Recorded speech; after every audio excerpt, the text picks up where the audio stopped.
So I was just, a thought came to my head, not random. It wasn't random at all. A thought came to my head last night, and I thought to myself, like, what's in it for me in this thing? I mean, maybe somebody is getting a research grant here, and that's not me, right? But well, I don't care about that. This time for this time for myself. I'm still fairly young. As you know, education, I could trade. It's one of those things. Education and academia is one of those things that it's like the more the merrier, if you know what I mean. Because it's going to be good when, and okay, if we get to that point, that we're all going to be able to talk to each other in highly abstract, highly informative language, and we're going to understand each other. Well, that's an absolute good. Okay, that's above money, that's above anything else. Education is an absolute good. So I wanted to talk to you today about. I'm still on the health and lifestyle series that I started last night. So I'm talking to you today. I'm talking to you about the sense of self. Is that identity? That's not identity. Identity is just a number on a card, right? Identity is your space, your physical space in. Identity is your physical point in space time. Okay, that's who you are, and that can be equated to a sequence of numbers on a card. Right, that is identity. That is who you are, and well, the sense of self, the sense of the sense that we have about who other people are, or who we are ourselves. Well, that's something else. That's something else. Like, for example, I'm not my body. I cannot say I am my body. I cannot equate myself. I cannot equate my desire, okay? I cannot equate my own desire with my genitals, okay? It's true. I mean, I can equate it with my eyes, with the sense of sight. I can equate it with a sense of touch. Okay, that's what desire is. But desire is not genitals. Vanity carried long enough is not about oral sex. It's not about getting a blowjob. Okay, it's true. It's true. That's a symptom. Being prone to enjoying or fantasizing about being satisfied orally. That's a sign of vanity. Okay, that is vanity, guys. My desire, my desire to commune, my desire to be with other human beings, well, that's not located at the genital level. Okay. Okay, so enough about the problem. Let's talk about solution. Do you know do you know what a Jew is? Do you know what being Jewish means? Like, I was not raised as a Jew. I have Jewish ancestry myself, okay? I was not raised as a Jew, but that doesn't make much of a difference because, okay, we're all humans. A human life is a human life. Human emotion is human emotion. Whether we follow the Torah or we follow nothing but our own intuition for what is good and what is wrong. A human life is a human life. Human emotion is human emotion. Quality of life is quality of life. Okay, so in case you didn't know, Jews and hardcore Islamists, hardcore Muslims, they're kind of the same. Okay, they come out of a family that are called Semitic, right? They are these Semitic people, and I'm not talking about the.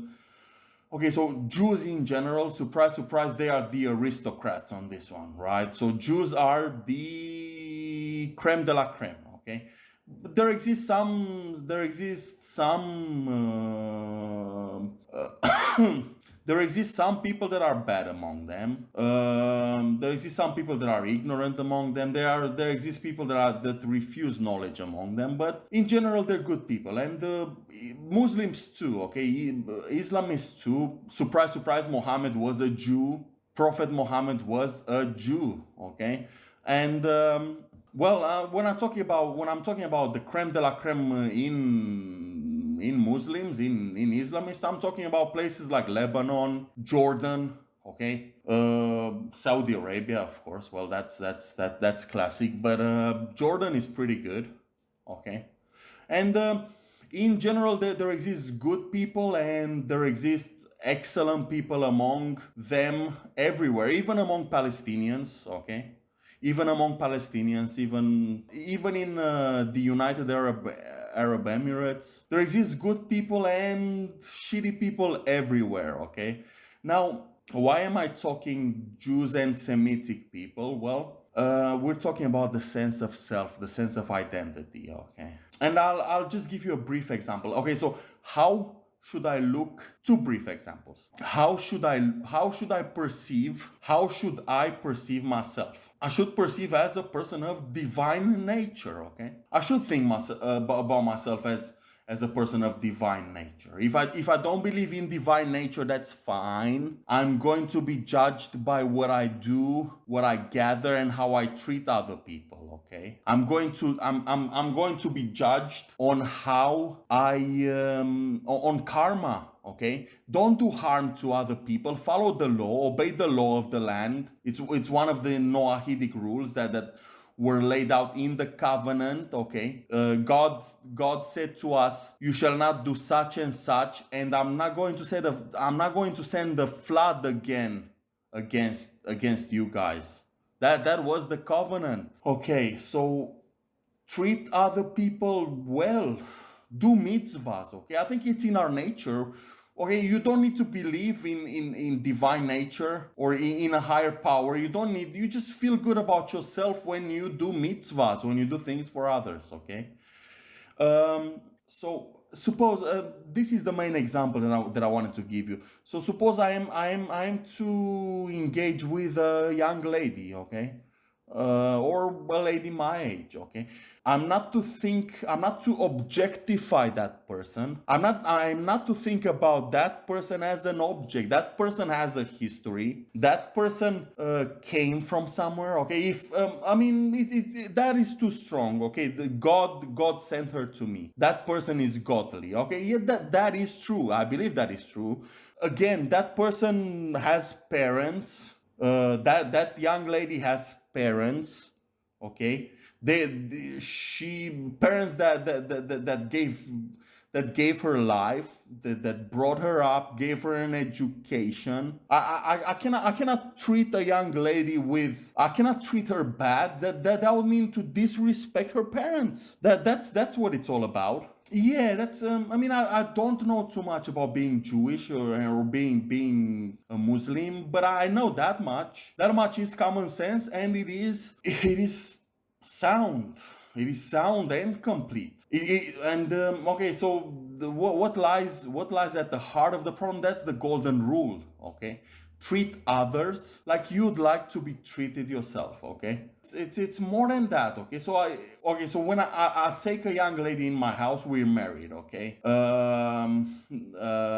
I have a duty. I have a duty, and I have a duty towards her, towards our love, towards our home, towards our marriage.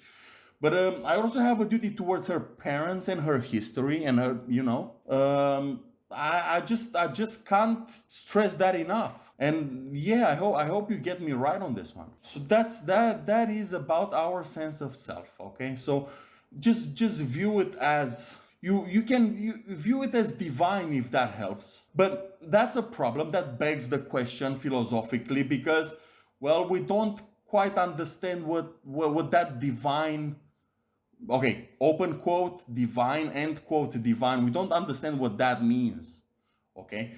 And maybe uneducated people that don't know religion, people that come from other backgrounds like Buddhism or Hinduism, which are sound and complete too, by the way. maybe they don't understand this. They don't understand monotheism. They don't understand a series of things. Okay. Yeah, think about yourself as divine if that helps. But most of all, be kind to people.